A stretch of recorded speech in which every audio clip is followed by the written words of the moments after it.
Are a number of Africans taking over now as district commissioners from Europeans? Yes, there are. As far as I can remember, in fact,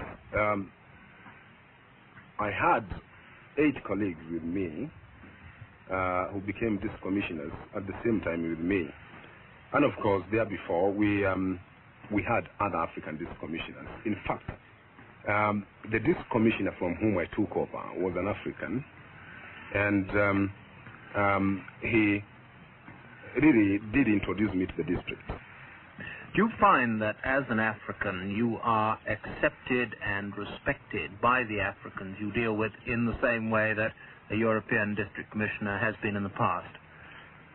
There is no doubt about that. I think people are coming to realize the fact that it isn't the individual that really matters. It is the principle he upholds, the principle that he tries to impart into the people. Do you have any tribal problems as a Kikuyu when you have to deal with people from other tribes?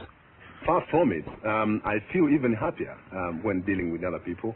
I have worked in another province, Nyanza province, which is predominantly the Baluhia and the Luo, who, of course, had apprehensions first when I got there. But I've got quite a number of friends there, and I would be quite happy to work in the area because I know I was accepted as a leader by the people in that province. From a leader in the country to a leader in the city, Nanyuki, resale manager for Shell and BP, which in Kenya is a combined company.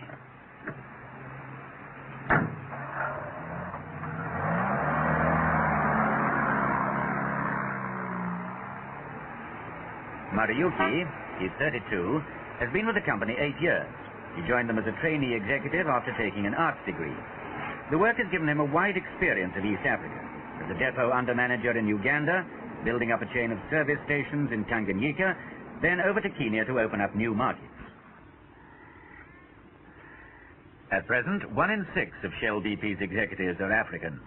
10 years from now, the company expects it to be 3 in 4. This will do something to offset the pressure after independence for foreign companies to put more Africans in top jobs. But here again, the problem is lack of educated Africans. Reginald Bosenket discussed this with Mr. Nanyuki. Are there many African executives like you in Kenya?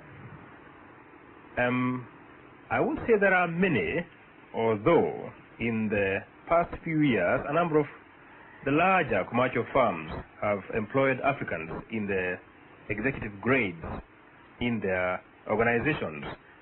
I can mention a few. East African Tobacco, for instance, another oil company, the ESO Standard. It is definitely a pattern that is evolving in the country. When you began, though, in 1955, were you fairly exceptional? Well, to be quite honest, I think I was fairly exceptional. It so happened that, in fact, there were 2 of us who had just graduated at Makerere, and we decided to join commerce. And it was so exceptional that it was a news item at that time. It appeared in the newspaper that 2 Makerere graduates have decided to join commerce. Do you think, Mr. Nanyuki, you might be tempted to leave your present job and join the government? Well, as far as I'm concerned,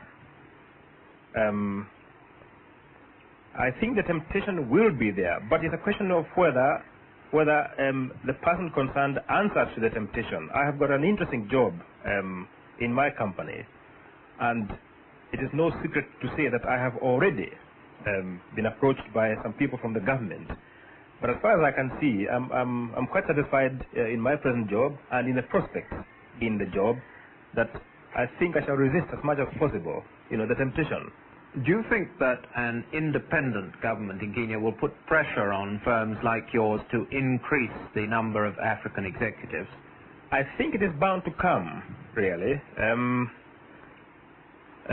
New countries are always keen to see the ratio, disproportion, corrected, both in government and in commerce. But I think for some time to come, the most immediate problem will be really to man the government services. Mr. Nanyuki, you have